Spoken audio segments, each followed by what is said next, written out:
Reka rero subire ndabaye kaze shuti banywanyi mubana natwe makuru n'ibiganiro tubandanya gushikiriza kuri ndomonesha kuri yanyu mukunda cyane imwe Rudende ya Isange TV mbonesha kure ibashikiriza amakuru n'ibiganiro biba bigezweho kandi biba byakora amatohoza mu bisata bitandukanye.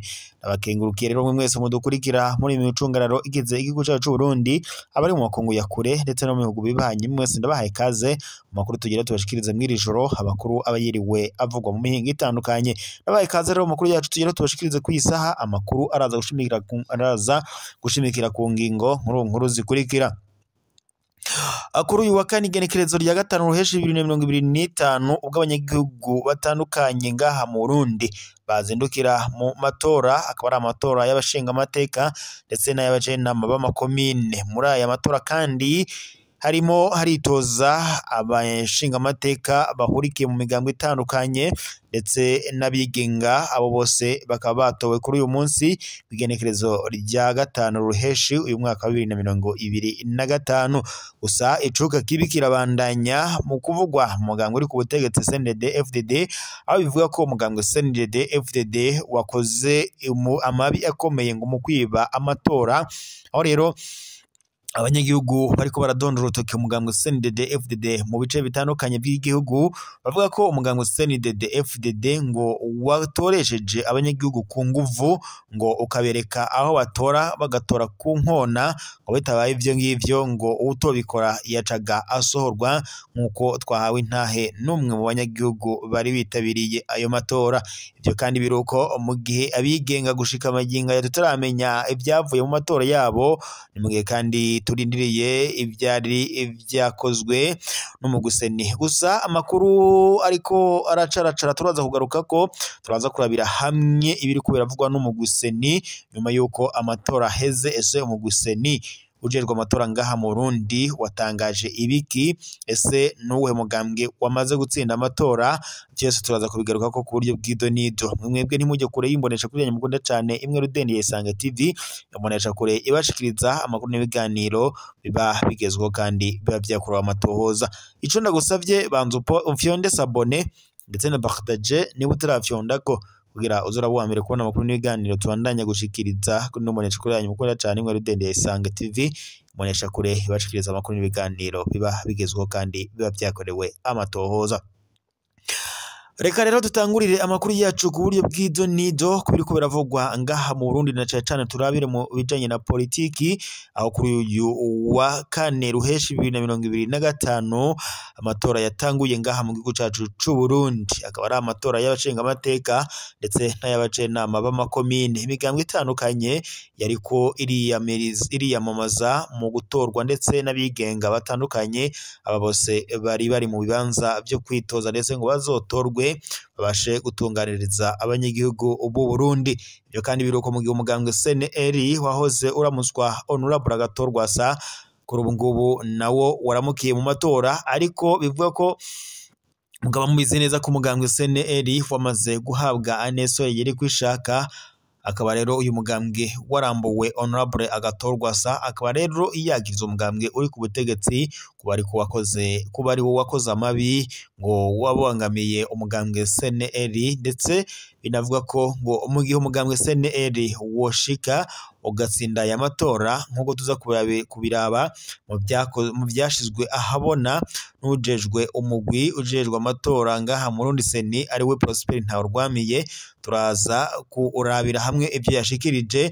Umugambwe CNL rero wo uvuga ko mu gihe wo butsinze bwa mbere mu bibanza by'amatora ngaha mu Burundi ngo woca ufata ingingo zibereye kandi ibyo umugambwe CNDD-FDD wakoze byose woca ubyishura.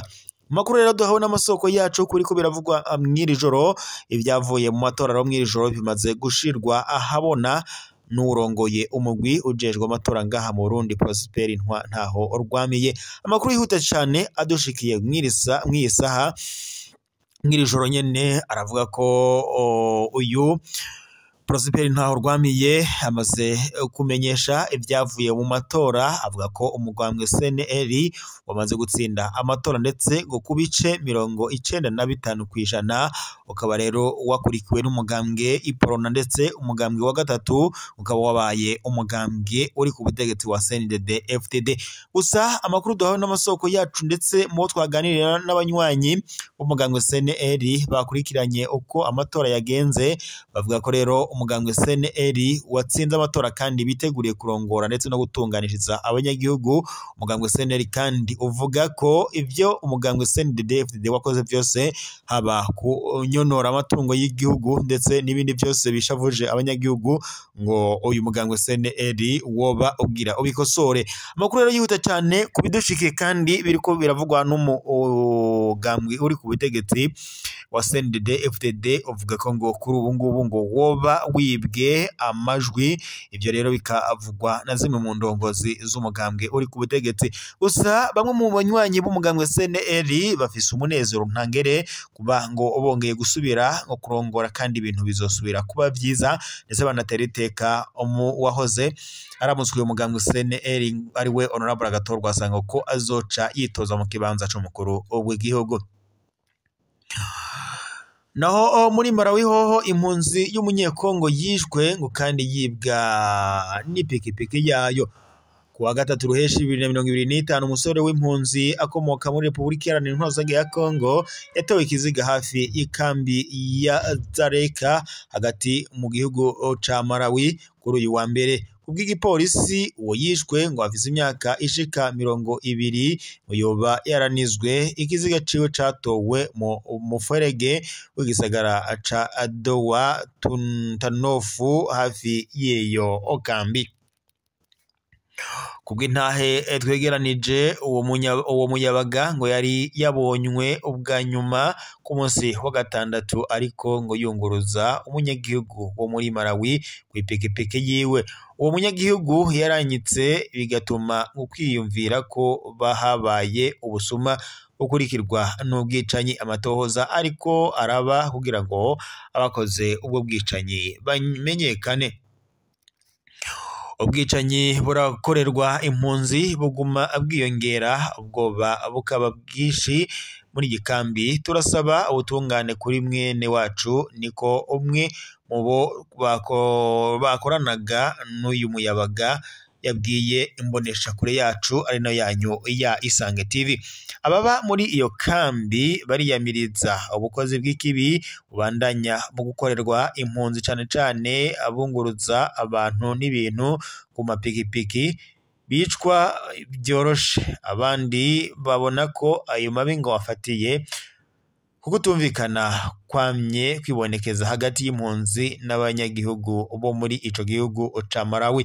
Bamwe mu banyagihugu bo muri ico gihugu nyene ca Malawi bagiriza abashasha kuronka imfashanyo mpuzamakungu ndetse no kubatwara amatongo yabo. Ikambi ya Zareka iri ku birometero bishika 40 uvuye Ililongwe, umugwa mukuru wa Malawi. Ikaba kandi irimwo impunzi zirenga 50,000 bakaba basaba ubuhungiro buturuka cane cane muri Republika Iharanira Intwaro ya Kongo, Burundi ndetse na Ethiopia. Muri ayo mezi rero aheze havugwa usuma amabi hamwe ndetse n'imishamirano byongera hagati mu kibano, nk'uko bishikirizwa na bamwe mu banyagihugu twaganiriye bari muri iyo kambi nyene ya Zareka.